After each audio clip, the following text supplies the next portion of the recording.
Hermanos, buenos días, gracias y paz. Hoy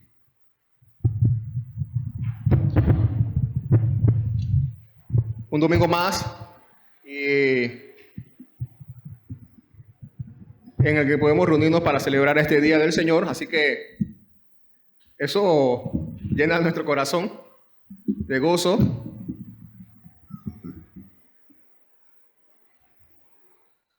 Saber que podemos reunirnos juntos para cantar, orar y también para estudiar su palabra, escuchar sus promesas, que es lo que venimos a este lugar, a escuchar sus promesas, a escuchar las buenas noticias, su evangelio, que en medio de cualquier cosa es el que nos vivifica. Vamos a Génesis 47, vamos a seguir en el capítulo 47. Hace ya unas semanas estamos diciendo que nos falta poco por terminar, pero parece como que no avanzamos mucho. Todavía nos vamos a quedar hoy en el 47. Y vamos a leer, me acompañan, desde el versículo 13 hasta el versículo 26.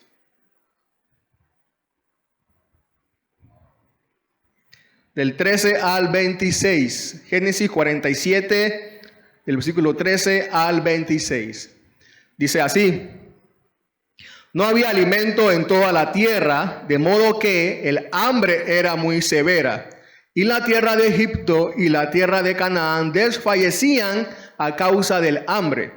Y José recogió todo el dinero que había en la tierra de Egipto y en la tierra de Canaán a cambio del grano que le compraban. Y José trajo el dinero a la casa de Faraón. Cuando se acabó el dinero en la tierra de Egipto y en la tierra de Canaán, todos los egipcios vinieron a José diciendo: Denos alimento, pues, ¿por qué hemos de morir delante de usted, ya que nuestro dinero se ha acabado?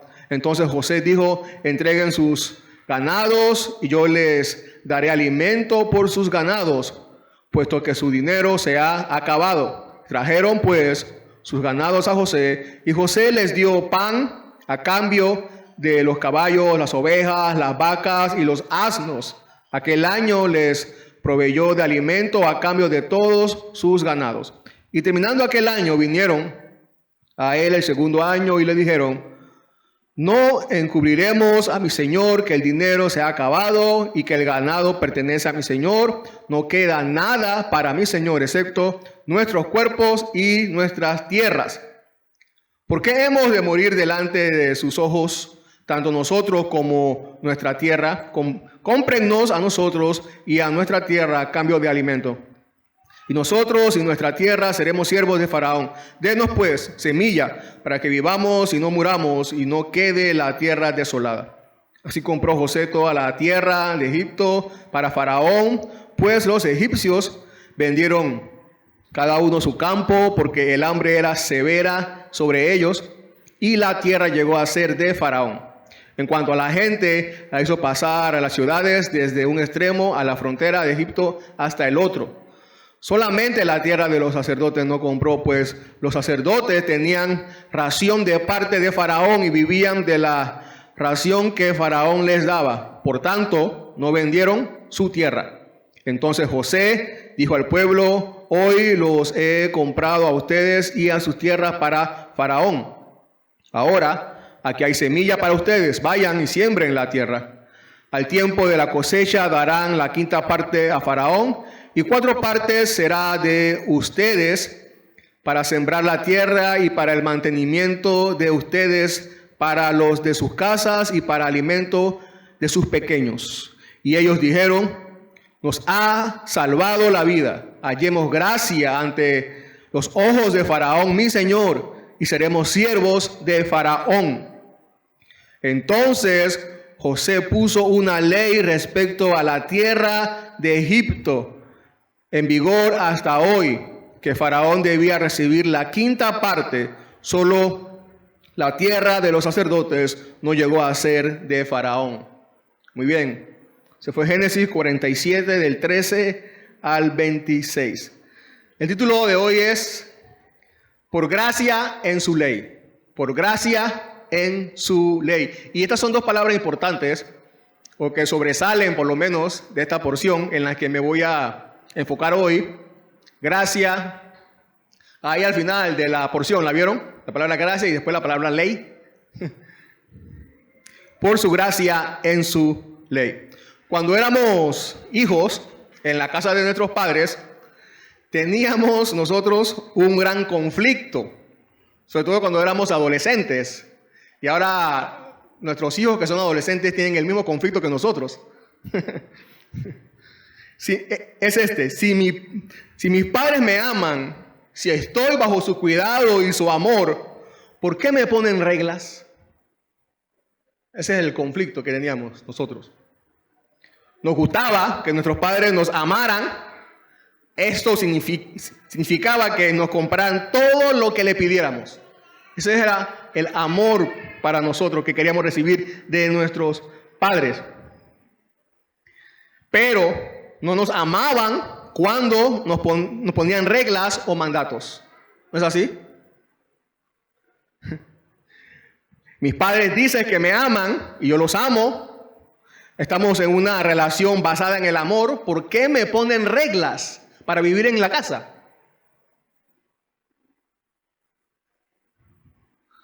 No es coherente. Entonces cuando crecemos y maduramos es que nos damos cuenta del por qué.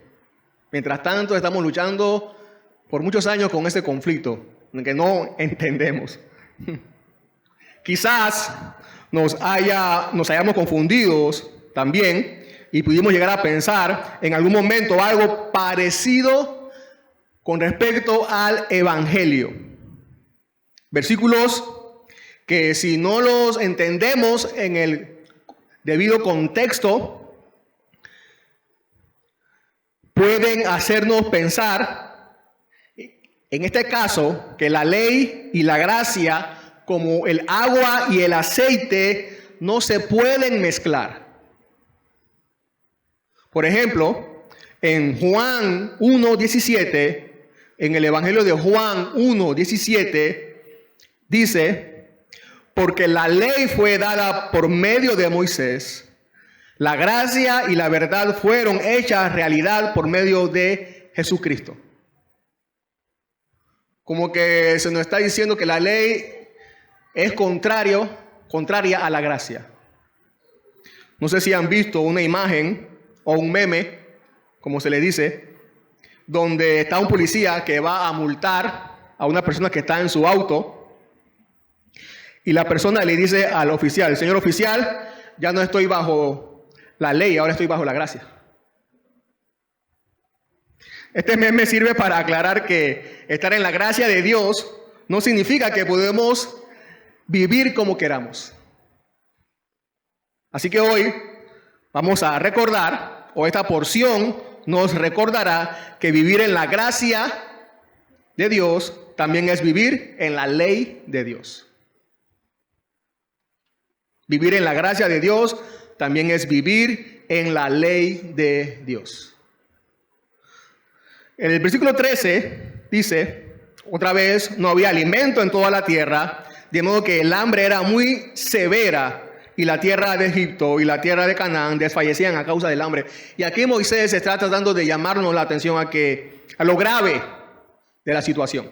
Lo grave de la situación. En esta porción, la escasez en toda la tierra llega a su máximo nivel. Las repercusiones de la tierra infértil eran más notorias que nunca.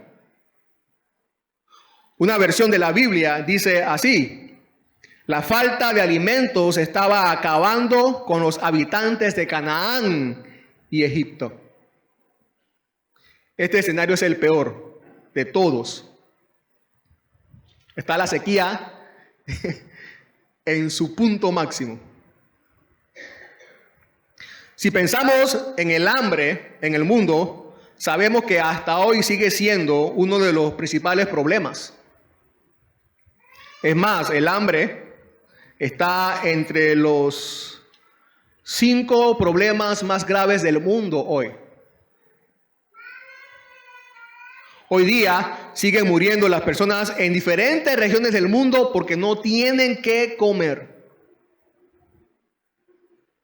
Leí un informe hecho en el 2012 sobre el hambre a nivel mundial y una parte dice así: la realidad cotidiana es que 925 millones de personas en todo el mundo están pasando hambre cada día, número que va en aumento.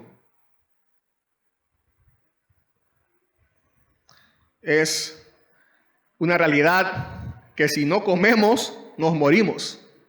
Si no comemos, nos morimos. Algunos dicen que 2 meses o un poco más es que se puede vivir sin comer.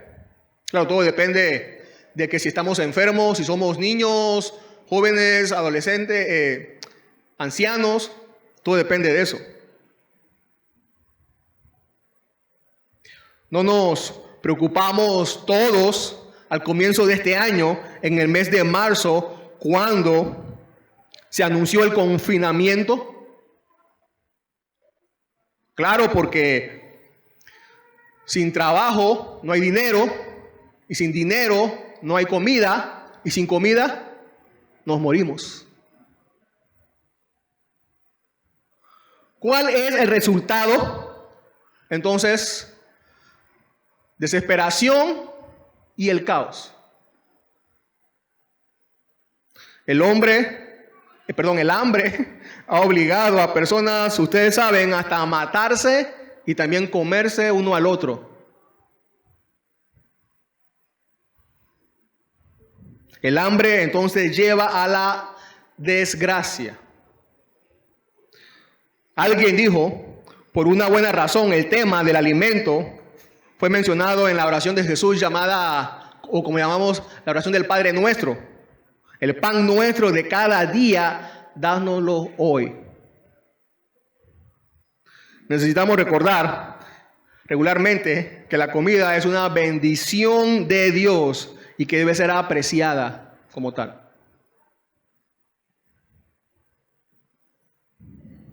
Por eso es que nuestras madres, bueno, por lo menos la mía, nos decía que botar la comida es pecado.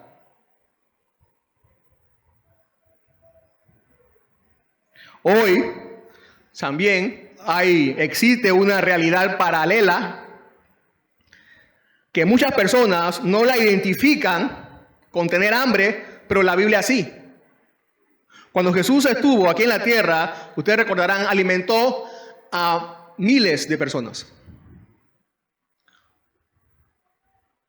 que estaban hambrientas. En una ocasión, ahí en Juan 6:26, que la gente lo buscaba porque quería comer, tenían hambre. Ahí en Juan 6:26-27, Juan 6:26-27 dice: Jesús le respondió, en verdad les digo, que me buscan no porque hayan visto señales, sino porque han comido de los panes y se han saciado.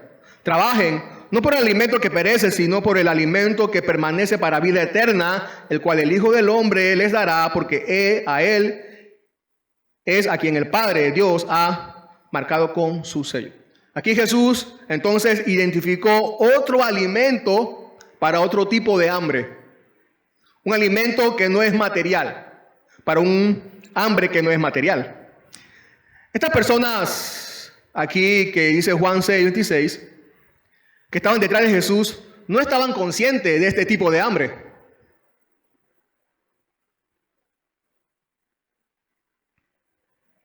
Es el hambre que tenían era el hambre espiritual. Como dijo alguien, el hambre espiritual es un vacío con la forma de Dios en todo ser humano, y por lo tanto, solo Dios puede llenar ese vacío y esa hambre. El hambre física es fácil identificarla, pero el hambre espiritual no. Nuestra sociedad, el mundo donde estamos, o la sociedad, le llama al hambre espiritual búsqueda de significado, búsqueda de propósito, búsqueda de realización personal o algo parecido. Al igual, también debemos recordar que el hambre física, el hambre espiritual, también conduce a la muerte, pero conduce a la muerte eterna. Así que el hambre espiritual es más severa que el hambre física. Como en Egipto, que cada vez la situación, según el versículo 13, cada vez la situación era peor. A medida que pasaban los días, sus recursos se agotaban. Iban rumbo a la muerte.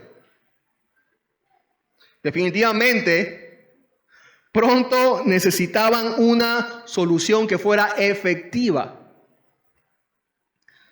que les diera seguridad presente y futura. Estas personas que se dieron cuenta cuán hambrientas estaban, necesitaban un gobernante. ¿Qué clase de gobernante? Un gobernante que fuera solidario con ellos, que fuera benevolente con ellos, que fuera bondadoso con ellos, que fuera compasivo con ellos, que le mostrara gracia. Y ahí estaba para ellos ese gobernante, José.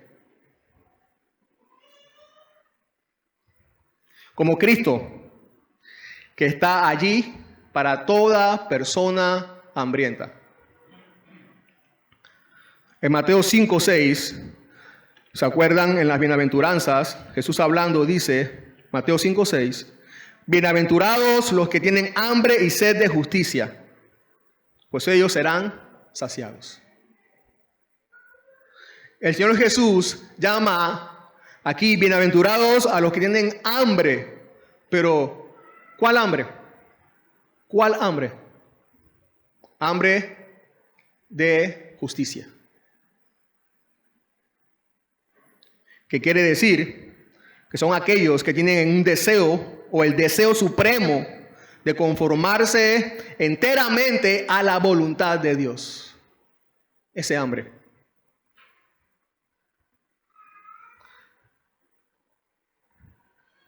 Si esta es tu hambre, entonces la promesa para ti es que serás saciado.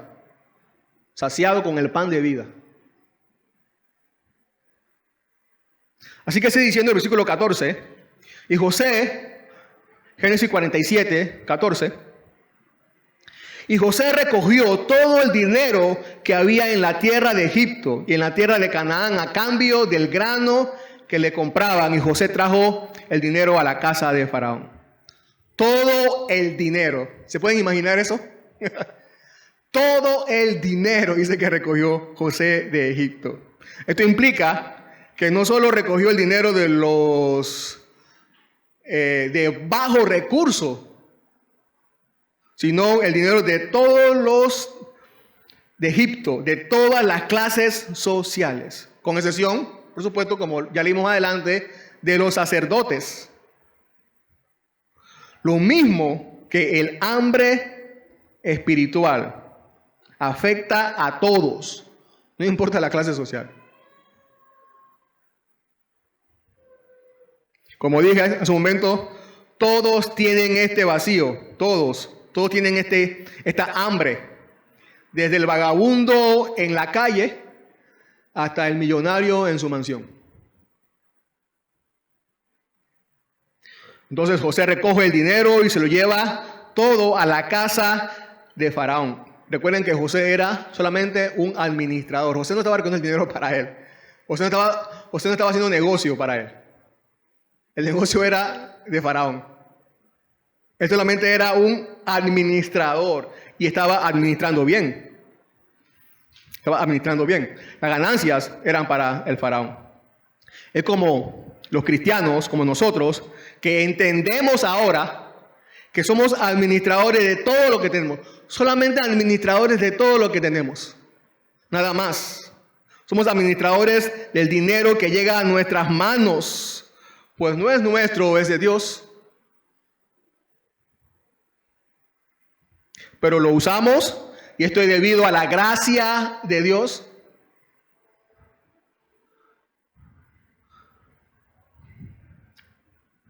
Me gusta cómo lo dice David en 1 de Crónicas, Primero de Crónicas 29:14. Primero de Crónicas, ¿usted conoce el pasaje? Es conocido. Primero de Crónicas 29:14, está David recogiendo ofrenda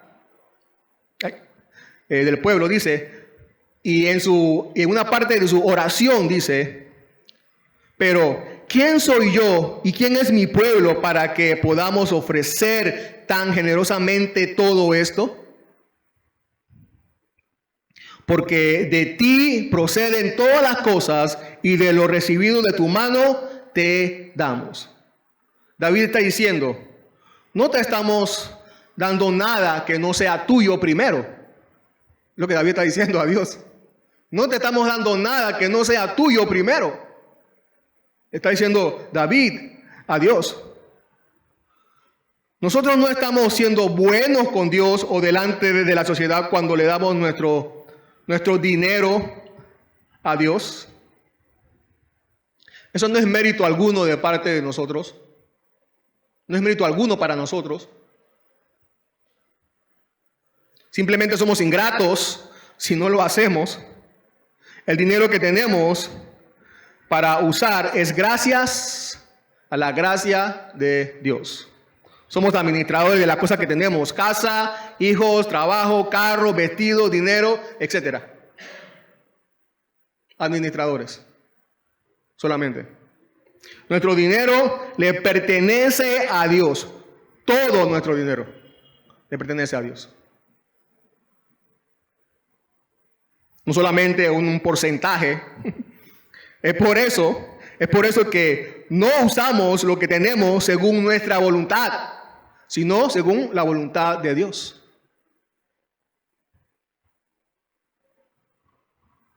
Así como José administraba para Faraón. Debemos usarlo según sus mandamientos. Debemos usar nuestro dinero según sus mandamientos. Y esta es una de las razones del por qué José más adelante crea una ley.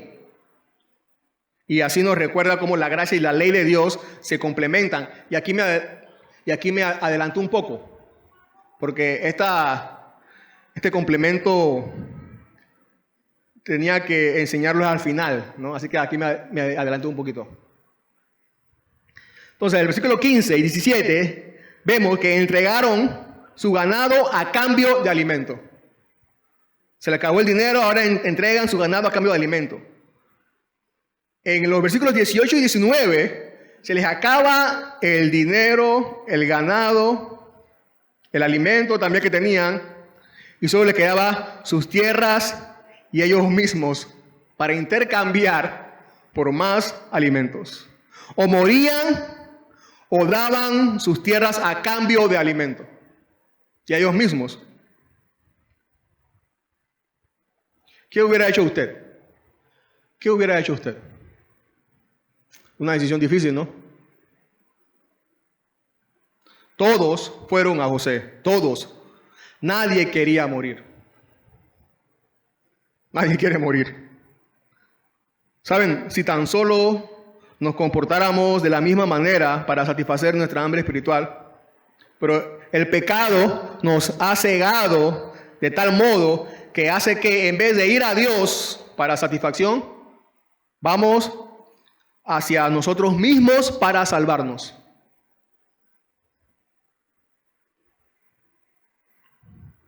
Así que una vez que reconocieron su situación fatal y en desgracia, rogaron ser comprados ellos y sus tierras. Rogaron ser comprados ellos y sus tierras.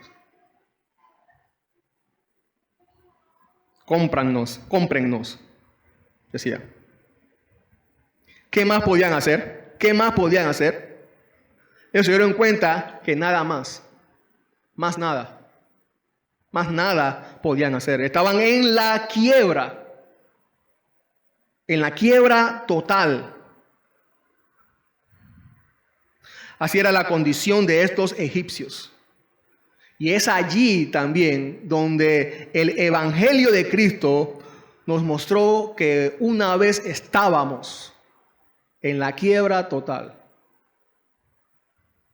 Todos los que hemos venido a Cristo, perdón, llegamos a esta condición.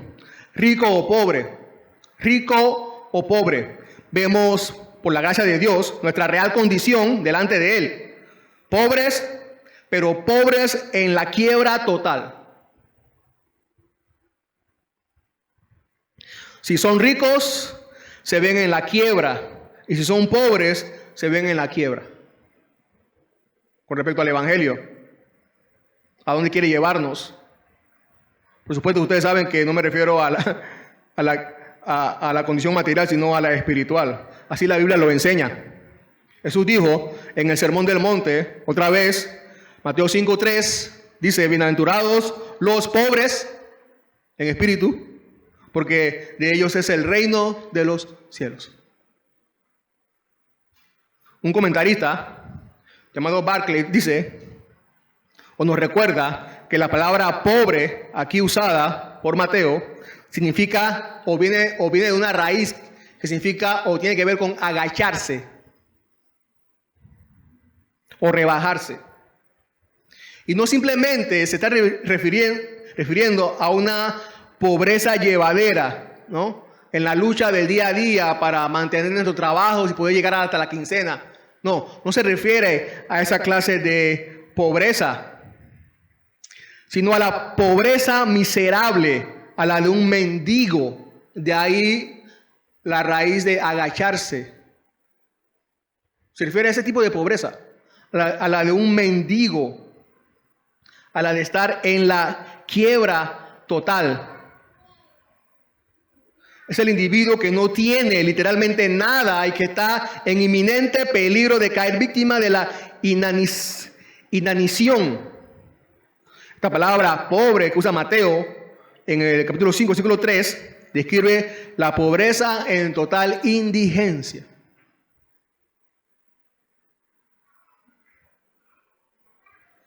Esta promesa que hace allí Jesús de entrar en el reino, de poseer el reino de Dios, es para todo aquel que se da cuenta cuán indigente es con respecto a salvarse a sí mismo. Es para aquel que dice, es para aquel que reconoce, yo no puedo, no tengo nada, estoy en la quiebra total, necesito un Salvador.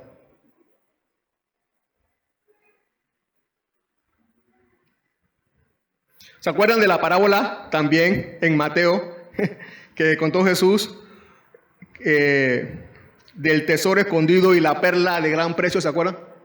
Mateo 13, 44. Mateo 13, 44. Mateo 13, del 44 al 46, dice, el reino de los cielos es semejante a un tesoro que escondido en el campo, que al encontrarlo un hombre lo vuelve a esconder, y de alegría por ello va, vende todo lo que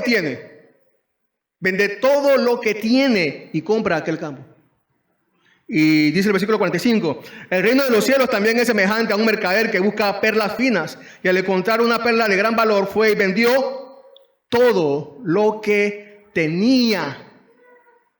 Se quedó sin nada para obtener esa perla.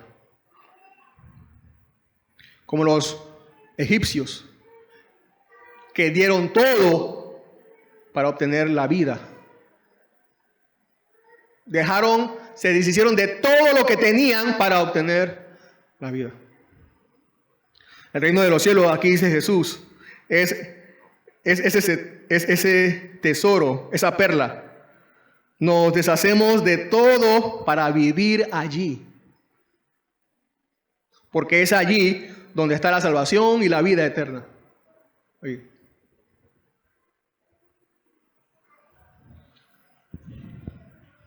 Sigue diciendo el versículo 20 y 21, dice, así compró José toda la tierra de Egipto para Faraón, pues los egipcios vendieron cada uno su campo porque el hambre era severa sobre ellos y la tierra llegó a ser de Faraón. En cuanto a la gente, la hizo pasar a las ciudades de un extremo a la frontera de Egipto hasta el otro. José compró toda la tierra para Faraón. Aunque no lo creamos, aunque sea difícil de creer, esto les daba a ellos estabilidad, a los egipcios. Estabilidad. Esta compra era una buena noticia para ellos. Ellos querían eso. Ellos fueron reducidos a siervos del faraón. Faraón estaba ahora a cargo de todo. Inclusive dice ahí que José los hizo pasar a todos, ¿no? Para que confirmaran el trato, el convenio este. Me encanta el Salmo 24. Me hizo pensar en el Salmo 24, esta porción. Versículos 3, 4 y 5 dice. Ahí también podemos leer la esperanza que tenemos en Dios. En el Salmo 24, 3, 4 y 5 dice: ¿Quién subirá al monte del Señor? ¿Y quién podrá estar en su lugar santo? El de manos limpias y corazón puro, el que no ha alzado su alma a la falsedad ni jurado con engaño. Dice el versículo 5: ese recibirá bendición del Señor y justicia del Dios de su salvación. Podemos, dice este salmo, en esta parte, subir al monte del Señor y encontrar justicia y salvación. ¿Saben por qué? ¿Saben por qué? Porque el versículo 1 y 2 de este salmo dice y declara y nos enseña que toda la tierra es de Él. Toda la tierra es de Él. Toda la tierra y todo lo que en ella habita es del Señor. Y un día en esta tierra experimentaremos, es su promesa, es parte de la promesa del pacto. Un día experimentaremos en esta tierra en la que estamos seguridad y justicia eterna.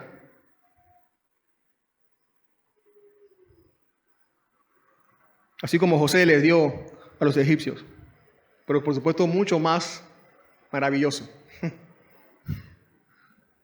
Dice el versículo 22, para seguir avanzando: solamente la tierra de los sacerdotes no compró, pues los sacerdotes tenían ración de parte de Faraón y vivían de la ración de Faraón que les daba el Faraón. Por tanto, no vendieron su tierra. Moisés menciona esto dos veces, en este versículo y en el versículo 26. Parece que Moisés quiere aclarar que cuando dice toda la tierra de Egipto que se vendió, no está incluyendo a la tierra de los sacerdotes. El faraón se había hecho a cargo de ellos. Había unidad, ¿no?, entre gobierno y la religión. Los reyes de la antigüedad, ustedes recordarán, estaban aferrados firmemente a la creencia de dioses, inventados, pero dioses para ellos. Los reyes eran muy supersticiosos, así que los sacerdotes eran un grupo o una élite sagrada para ellos. Puede ser que José mismo estaba relacionado. Bueno, podemos pensar que él estaba relacionado con los sacerdotes. ¿Por qué? Porque recuerden que él se había casado con esta Asenat, que era hija de un sacerdote. Así que por ser alguien que precisamente le habló al faraón de los misterios de Dios, ¿se acuerdan cuando interpretó su sueño? Así que por eso faraón le dio esta mujer y emparentó con ellos, ¿no? Y esta conexión de José con los sacerdotes de Egipto me llama la atención, porque si comparamos el sacerdocio de los egipcios con el sacerdocio que Dios estableció en Israel, ustedes sabrán que los levitas eran los sacerdotes del pueblo de Israel que Dios estableció años después. no tenían tierras. No tenían tierras. Ellos no poseyeron tierras. La tribu de Leví no. Todas las tribus tenían tierras. Tenían tierras de su posesión. Cada tribu tenía sus tierras. Los levitas no tenían tierras. Dios había establecido eso. Todos tendrán tierras menos los levitas. Entonces, ¿dónde estaban los levitas? Los levitas estaban esparcidos por todo Israel. Cada tribu tenía que darle un pedazo o tenía que ahí proveerle de un pedazo de tierra para que los sacerdotes entonces estuvieran por todo Israel esparcidos. Y esta es una gran diferencia. Es una gran diferencia porque en Egipto muy probablemente la tierra de los sacerdotes estaba junto a la casa de Faraón, del rey, o de estos reyes paganos. ¿Por qué? Porque servían al rey. Era para favorecer al rey, no al pueblo. Pero cuando Dios estableció a los levitas en todas las ciudades, por todo Israel, ¿era para qué? Para servir a todo el pueblo. Para interceder por todo el pueblo. Para servir a todo el pueblo.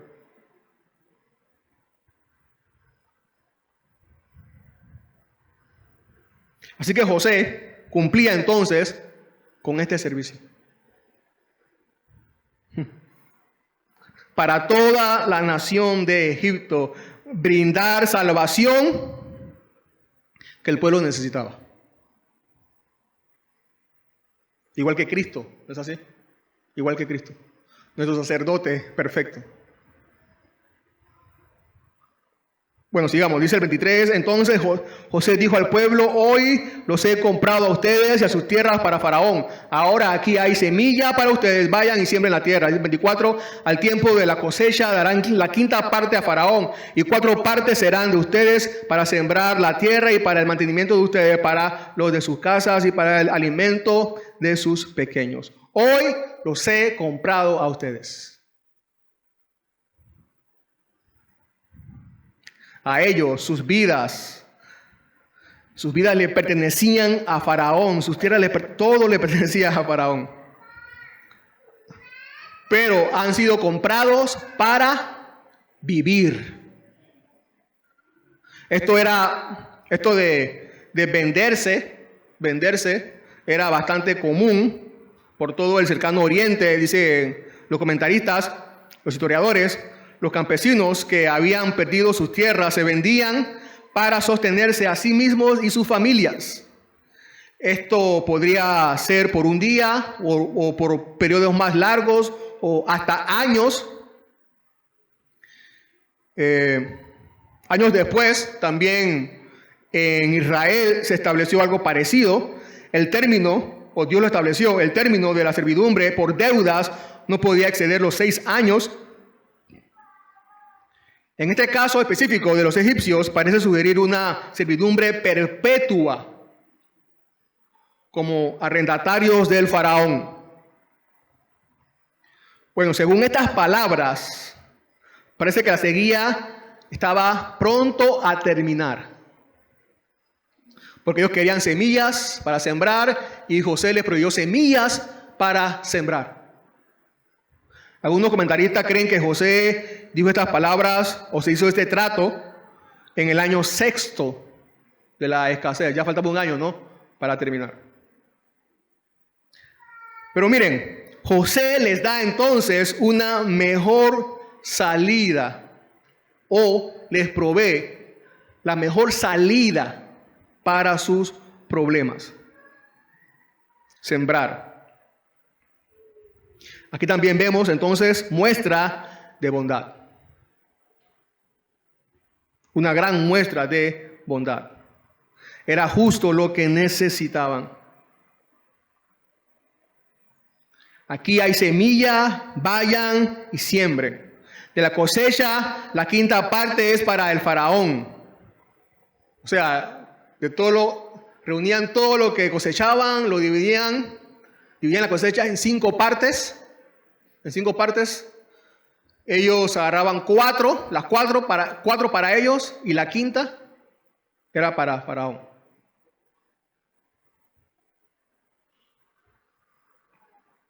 O sea, el 20%. 5, 20 hacen 100, ¿no? Así que era el 20% para Faraón. O sea, el 80% para ellos y el 20% para el Faraón. Es bueno, ¿no?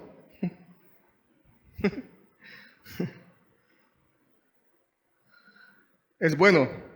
José mostró ser un buen gobernante. Un gobernante generoso para con el pueblo.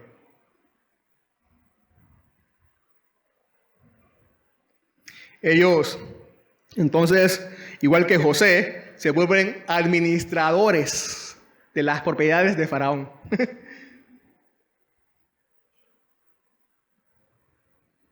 Se vuelven administradores de las propiedades de Faraón igual que José.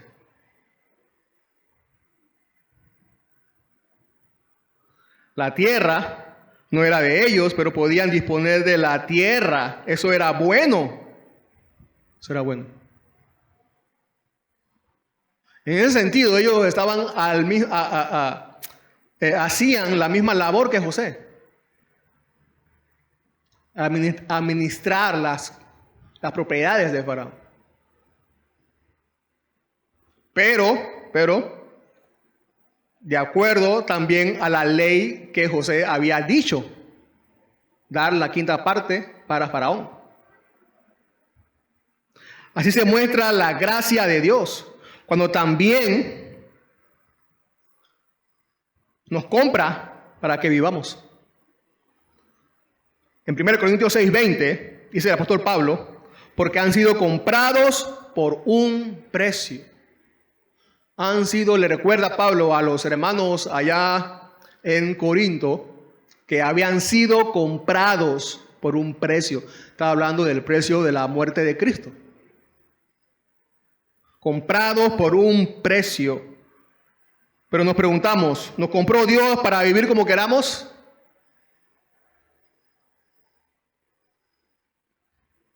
No. Por eso la segunda parte de 1 Corintios 6:20 dice, por tanto, glorifiquen a Dios. ¿Y cómo glorificamos a Dios? A través de sus mandamientos, de sus leyes.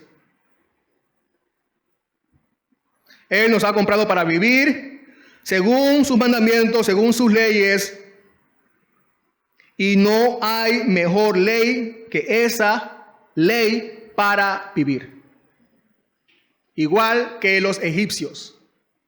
No iban a tener una mejor ley que esa para vivir. Sigue siendo el 25. Y ellos dijeron, aquí está la muestra, ¿no? Nos ha salvado la vida. Hallemos gracia ante los ojos de Faraón, mi señor, y seremos siervos de Faraón. Perdón. Era un hecho real que Faraón les había salvado la vida, un alivio. Ahora tenían esperanza y un futuro. Y era un favor si el Faraón les permitía servirles. No era un servicio hecho de mala gana, ni a la fuerza, era un servicio por agradecimiento. Otra versión de la Biblia dice así, tú nos salvaste la vida, te agradecemos que nos hayas puesto al servicio del Faraón. Para ellos era algo maravilloso que Faraón les diera la oportunidad de seguir viviendo. Es que comparado con otros gobernantes en la historia, este Faraón por lo menos era un ángel.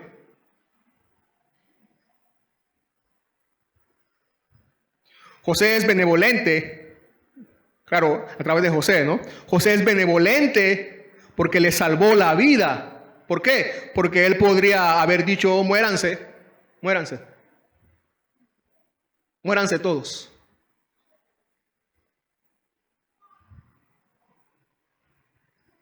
Así que para ellos el servir a Faraón era recibir gracia, favor inmerecido. Este es el efecto de la gracia, servir voluntariamente y con un corazón placentero a quien la dio. ¿Qué más se puede pedir? ¿Qué más se puede pedir? Aquí hay una relación de amor, donde uno es bueno y el otro agradecido. ¿Qué más se puede pedir en una relación? ¿Qué más se puede añadir a eso? Pero José hace algo que aparentemente no es necesario al servicio voluntario, entonces le añade la ley.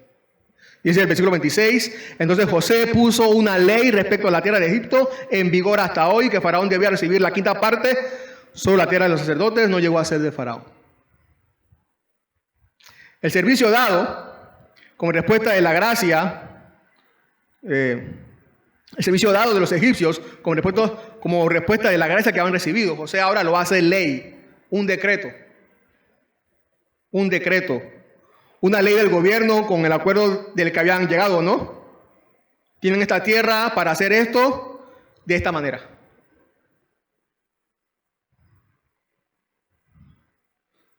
Si yo voluntariamente me estoy comprometiendo contigo a realizarte un servicio que es un privilegio para mí, ¿por qué tienes que preparar un documento con firmas de abogado y sello del gobierno y todo?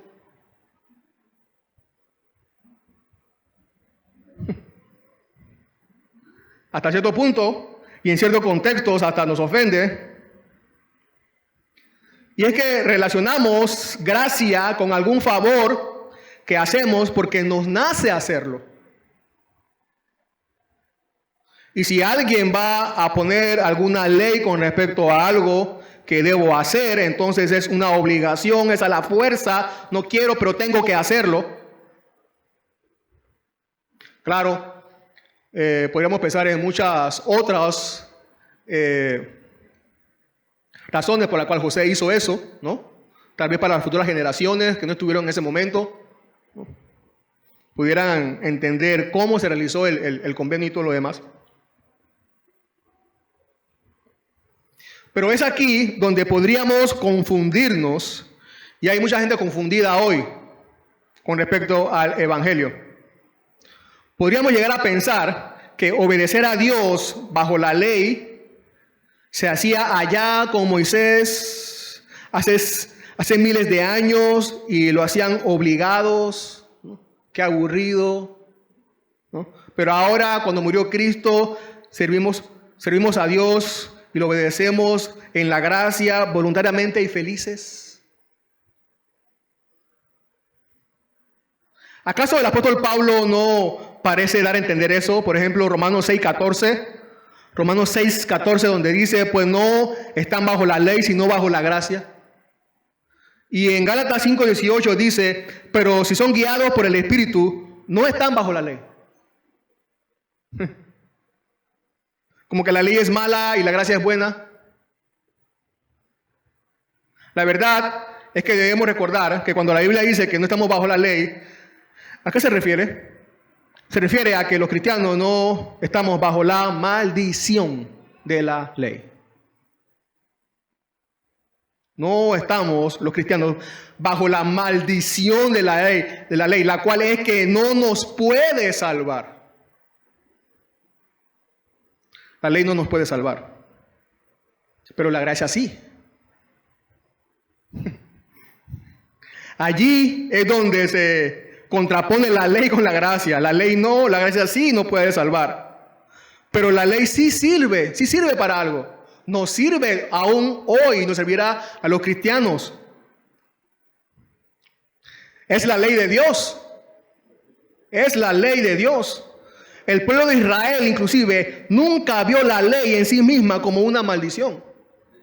El salmista, por ejemplo, dice, ya lo leímos en el Salmo 19, la ley del Señor es perfecta, restaura el alma, el testimonio del Señor es seguro, que hace sabio al sencillo. Los preceptos del Señor son rectos, que alegran el corazón, el mandamiento del Señor es puro, que alumbra los ojos.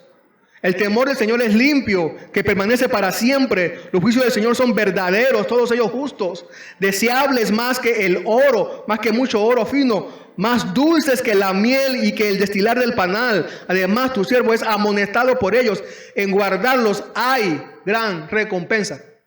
En guardar la ley de Dios, los mandamientos de Dios, en practicarlos, hermanos y hermanas, hay gran recompensa.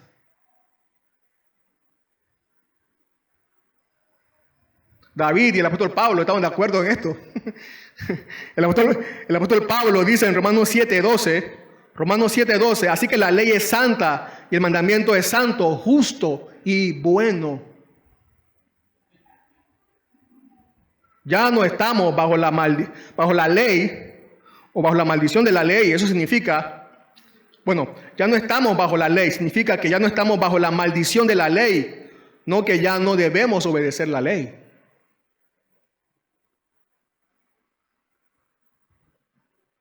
Martín Lutero dijo una vez, la ley nos empuja hacia Cristo para ser justificados y Cristo nos empuja de vuelta a la ley para ser santificados. Con respecto, para ir terminando, con respecto a la relación entre la ley y la gracia, nuestra confesión de fe, ya lo leímos, pero lo leo otra vez, dice en el capítulo 19,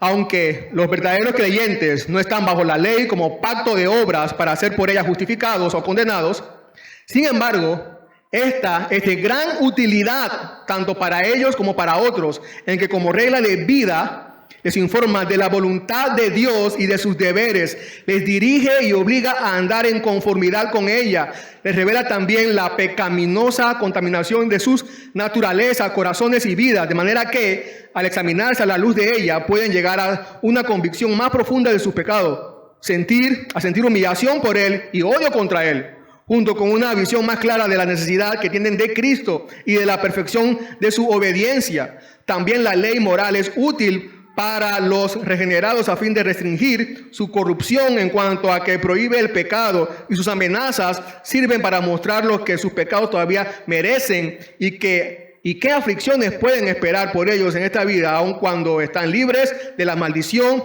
y el puro rigor de la ley. Asimismo, sus promesas manifiestan a los regenerados que Dios aprueba la obediencia y cuáles son las bendiciones que pueden esperar por el cumplimiento de la misma.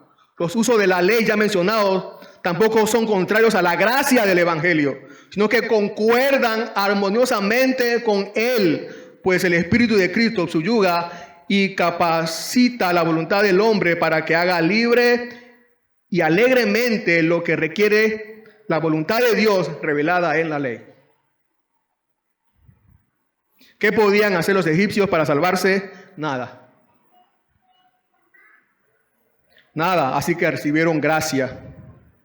Pero después fueron dirigidos a la ley para vivir como deberían de vivir. Quizás hemos venido nosotros a vivir y servir por gracia, pero eso no significa que podamos vivir como queramos. Así como la ley le mostró a los egipcios la mejor forma de vivir y servir, la ley de Dios nos muestra la mejor manera de vivir y servir a Dios. Oremos. Señor, gracias. Gracias, Señor, porque tu evangelio, Señor, es maravilloso. Por gracia hemos venido, Señor, a servir. Tú nos has comprado y hemos venido a servirte, Señor. Eres el Dios bueno, que nos has dado la vida, Señor, sin merecerla. Gracias por habernos experimentado sentir este hambre que nos has hecho buscarte y encontrar vida eterna, Señor. Ayúdanos, danos la fuerza, la gracia también para poder entonces obedecer tus mandamientos y tu ley. Que esa sea, Señor, que ese sea nuestro anhelo, Señor. Amén.